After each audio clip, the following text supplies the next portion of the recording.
La République, pour s'établir, a besoin de former sa propre religion, qu'ils vont appeler d'ailleurs, ça c'est un paradoxe incroyable, en tout cas une surprise, c'est un étonnement pour moi, jeune chercheur, la laïcité.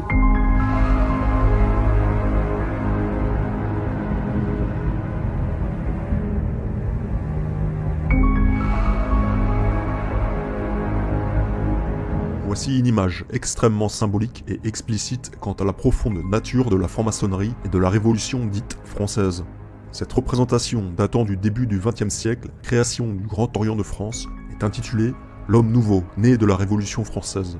Nous y voyons un homme se tenant debout sous la devise du Grand Orient, liberté, égalité, fraternité, devenue, in fine, devise de la République. L'homme est évidemment un maçon, un franc-maçon, avec pour seul vêtement un tablier maçonnique couvrant l'innommable culte phallique.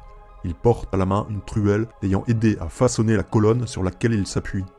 Nous pouvons voir que sur cette colonne tronquée sont inscrits les nouvelles tables de loi, c'est-à-dire celles des droits de l'homme, remplaçant ainsi les 10 commandements donnés par Dieu à Moïse. S'appuyant sur cette déclaration des droits de l'homme, fondation de l'État laïque, le nouvel homme, libéré et illuminé, écrase sous son pied un prêtre gisant au sol avec la Sainte Bible sous la main. Nous voyons également, éparpillés au sol, tiers papales et mitres des évêques, mais aussi les couronnes des monarques chrétiens, symboliquement poignardés par l'homme nouveau luciférien, adepte du non serviam.